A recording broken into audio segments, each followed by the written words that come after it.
First point. ఒళ్ళంతా కప్పుకొని తిరగాల. ఇస్లామిక్ మతంలోని, హిందూ మతంలోని చాలా దారుణం. ఒక్క క్రిస్టియన్ మతంలోనే ఆడదానికి స్వేచ్ఛ. ఆమె చెప్పేది నిజం అనుకున్నారేమో.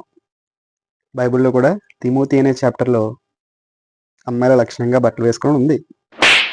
అంతేగాని క్రిస్టియన్లో మాత్రమే స్వేచ్ఛ ఉంది అమ్మాయిలకి, హిందుత్వంలోను ఇస్లాంలోనూ లేదు అంటే అది కరెక్ట్ కాదు. అంటే ఫారినర్స్ వాళ్ళ డ్రెస్సింగ్ సెన్స్ అలాగే ఉంటుంది, వాళ్ళు వేసుకోరు. ఎందుకు వాళ్ళు వేసుకోరంటే అది వాళ్ళ ఇష్టం, వాళ్ళు దాన్ని పాటించరు అంతే. మీరు నమ్మకపోతే కింద ఇచ్చాను చూసారా, అదే దాని మీనింగ్ కూడా ఇప్పుడు వస్తుంది చూడండి.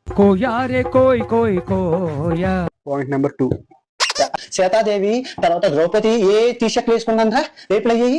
నీ వ్యూస్ కోసం, రీచ్ కోసం మహాభారతాన్ని రామాయణాన్ని చెప్పి నువ్వే మహాభారతంలోనూ రామాయణంలో లేని ఈ సీతాదేవి ద్రౌపదుల రేపుల్ని ఇప్పుడు చెప్తున్నావు అంటే నేను ఏచి పుచ్చు కొట్టాలి.